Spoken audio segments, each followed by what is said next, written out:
మంచు కుటుంబంలో కలహాలు చల్లబడ్డాయని అనుకుంటున్న తరుణంలో ఒక్కసారిగా మళ్ళీ కొంత ఉద్రిక్తతకు దారితీశాయి.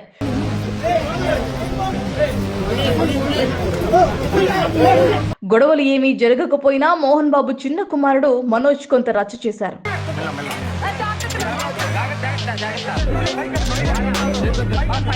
ఈ నేపథ్యంలో తిరుపతి జిల్లా చంద్రగిరి మండలంలోని మోహన్ బాబు యూనివర్సిటీ వద్ద వర్సిటీ క్యాంపస్ లోకి వెళ్లేందుకు మంచు మనోజ్, ఆయన సతీమణి భూమా మోనిక యత్నించగా పోలీసులు, సెక్యూరిటీ సిబ్బంది వారిని అడ్డుకున్నారు.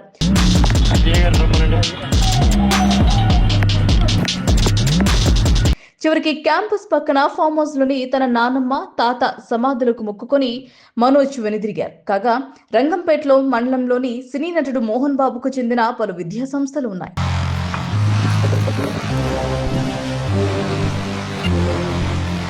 కొంతకాలంగా ఆయన కుటుంబంలో వివాదం తలెత్తి చిన్న కుమారుడు మనోజ్ ఘర్షణ జరిగిన విషయం తెలిసిందే. తన విద్యా సంస్థల్లోకి మనోజ్ ప్రవేశించకుండా అడ్డుకోవాలని మోహన్ బాబు కోర్టును ఆశ్రయించి అనుకూల ఉత్తర్వులు పొందారు.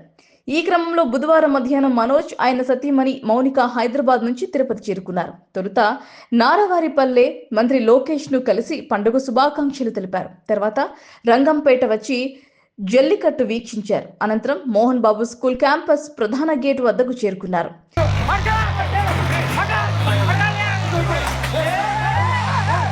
పలు వాహనాల్లో 50 నుంచి 60 మంది అనుచరులు వారిని అనుసరించారు.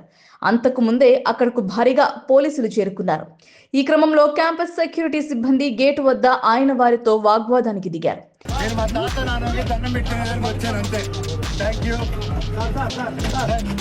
తనకు కోర్టు నుంచి ఎలాంటి ఉత్తర్వులు అందలేదని చెప్పడంతో పోలీసులు జిరాక్స్ పత్రాన్ని అందజేశారు. కోర్టు ఆదేశాలను గౌరవించాలని వారు నచ్చజెప్పడంతో అంగీకరించిన మనోజ్ గేటు వద్ద బౌన్సర్లను ఎందుకు ఏర్పాట్లు చేశారని ప్రశ్నించారు.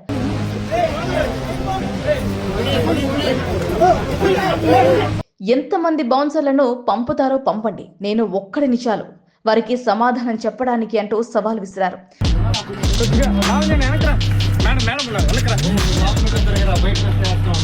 ఇక ఊరిలో ఏర్పాటు చేసిన లోకల్ ఎమ్మెల్యే నాని తన హోంగార్డ్స్ ను తీసేశారని, ఊరి ప్రజల ఇబ్బందులను నాన్న మోహన్ బాబు వరకు వెళ్లనివ్వట్లేదని, యూనివర్సిటీలో హాస్టల్ విద్యార్థులకు ఇబ్బందులు కలుగుతున్నాయని మంచు విష్ణు అతను చుట్టూ ఉన్న అనుచరుల్ని మీడియా ముఖంగా నిలదీస్తూ వారిని ప్రశ్నించారు.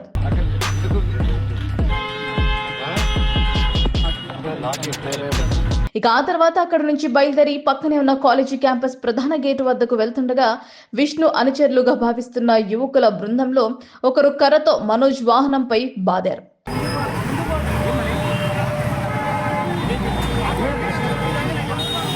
పట్టుకునేందుకు పోలీసులు యత్నించగా వారు పారిపోయారు.